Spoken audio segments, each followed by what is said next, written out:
Let's talk about ischemic changes on a 12-lead ECG. We're taught in paramedic school that ST elevation equals injury or myocardial infarction, and that ST depression equals ischemia.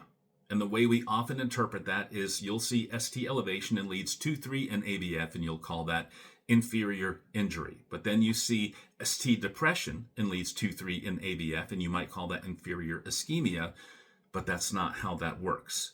Ischemia to the myocardium does not localize. Now, it's important to point out that ischemia can mean different things to different specialties. When we say ischemia in EMS, we are usually referring to ischemia of the myocardium. But when you talk to a cardiologist, when they say ischemia, they may actually be referring to what's developing on that ECG as represented by ST elevation. But when we talk about ischemia to the myocardium, that does not localize to any specific area. It is represented by global ST depression with elevation in lead AVR, and we're not going to go beyond that and talk about left main occlusion and triple vessel disease. Localized ST depression on a 12 lead in a patient that has a compelling story is something that needs to be explored as a reciprocal change. So if you see ST depression in leads 2, 3, and AVF, that is most likely a reciprocal change from leads 1 and AVL, so that would be a high lateral injury.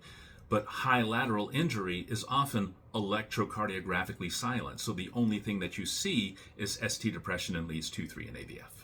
Similarly, when you see ST depression between leads V1 and V3 or V4 in a patient that has a compelling story, that's probably going to be reciprocal changes from an isolated posterior infarct. So when you're analyzing your 12 lead and you see ST depression in contiguous leads in a patient with a high pretest probability, you need to have a high index of suspicion for an occlusion. And if you're looking at your 12 lead and you see global ST depression with elevation in lead AVR, at the very least, that is representative of myocardial ischemia, and you need to take that very seriously.